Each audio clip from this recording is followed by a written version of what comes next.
Dorian Thompson-Robinson, second career start, much better than it was the first time, but is it good enough for the Cleveland Browns to continue relying on him if they want to keep winning moving forward? That's part of the topic we're going to cover here on Browns Digest. I'm Brendan Gulick with Anthony Moeglin. After Cleveland just wrapped up a 13-10 win over the Pittsburgh Steelers here on Sunday afternoon to get to 7-3 now on the season. Megs, that was a huge, huge win, but was certainly bolstered more by a defensive effort than it was on the offensive end. I think there's a mixed bag of results, and I would say the jury's still out on DTR, but I certainly would say he did enough to warrant further opportunities. What say you? Yeah, so what we remember seeing against the Ravens would have been week 4 was just a guy who was totally lost, like didn't feel like he even belonged in the NFL. And today you saw a completely different DTR. You saw a completely different game plan for DTR, which I totally loved. Like I loved how protected he was. Obviously for us as fans, it may have been more of a boring game plan where it was like, hey, we're running it. It's a lot of screens early, a lot of quick throws, but everything was really protected. And, before the last drive of the game, they didn't really let him like kind of get loose, which was, I thought, very good. Now, is that sustainable? I honestly, I think that it is. I think that what we saw today is something that the Browns can not only implement going forward, but tweak and improve on.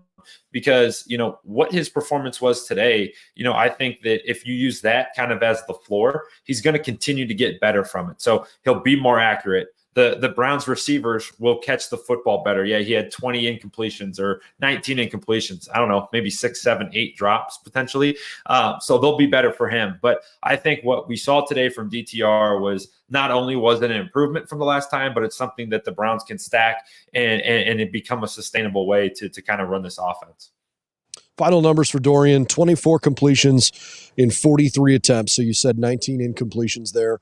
165 yards, no passing touchdowns. He threw 1 interception. The interception, I think you could argue, was maybe not a great throw, but the ball bounced off of a player up into the air and fluttered to a defender. So, when you get a freebie like that, it is what it is. I thought he made good decisions down at the end, toward the end of the first half there, down at the goal line, where Kevin Stefanski called plays that took shots that were either going to be caught or thrown out of bounds, right? Don't throw the ball over the middle and give him a chance to walk away with no points. So I was fine with a field goal there. I thought that was good. I guess just macro level criticism. I did think that DTR probably gave up on things a little too quickly. I don't know if that was a pocket problem. He kind of felt like he was throwing off his back foot, leaning back a good bit when he was doing it. Maybe just needs to get a little more comfortable with things, and that will go away. The times that he did stand in the pocket and deliver throws, they were inaccurate.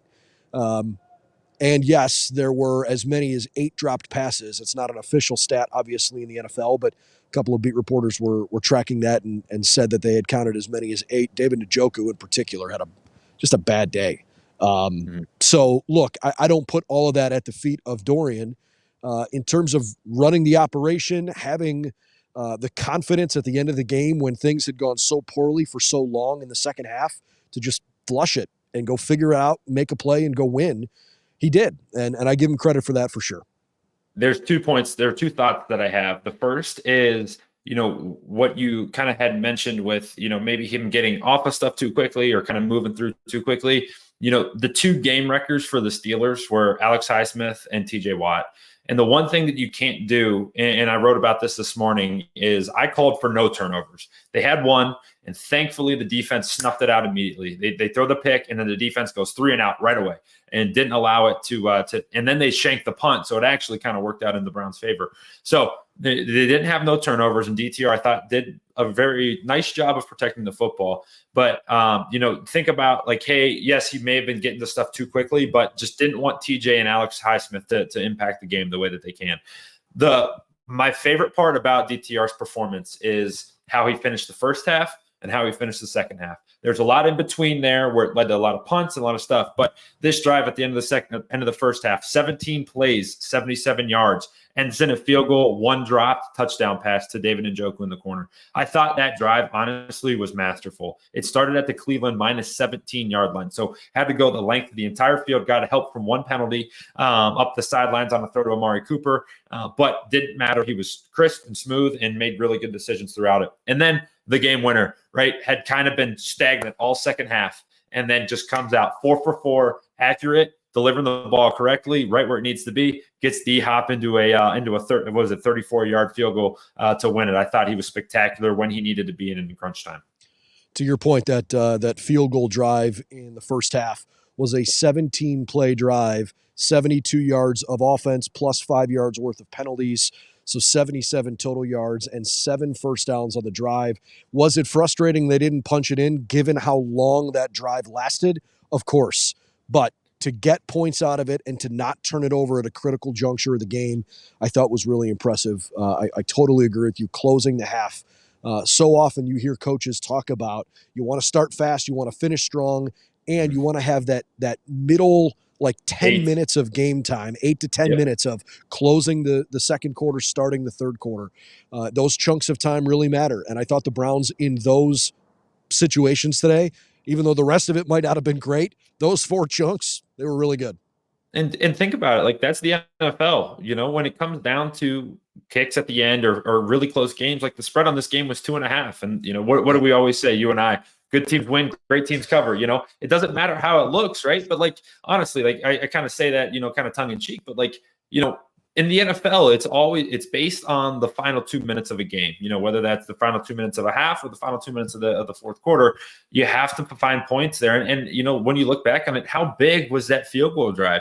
Because you feel great about it. Then the Steelers come out and immediately throw a sucker punch, 74-yard touchdown, and you're like, it kind of took the wind out of the stadium. But you're like, all right, we're still up 10-7. We still have a little bit of room for error, and it really saved them. It was just awesome. I thought in the critical junctures of the game, I thought DTR was at his best. Dorian Thompson-Robinson, he was the spotlight, I guess, was on him all week long because the Browns are not going to have Deshaun Watson for the rest of the season. Andrew Berry did tell the media last week on Wednesday he's going to add another quarterback, but who and when is still to be determined. It sounds like there's a decent chance that it could be Joe Flacco, but some of Flacco's role on this team would have been determined by how DTR played today. We're going to find out what the Browns thought of DTR when we have a chance to talk with Kevin Stefanski on a Zoom call tomorrow. In the meantime, Cleveland figured it out. They are 7-3 any way you can, and they have won ugly again. This time 13-10. Dustin Hopkins delivers with just a couple seconds left, and the Browns beat the Steelers, again 7-3 with trips to Denver and Los Angeles to play the Rams coming up the next couple weeks. For Anthony Moeglin, I'm Brendan Gulick. All the latest news and info on the Cleveland Browns is over on Browns Digest.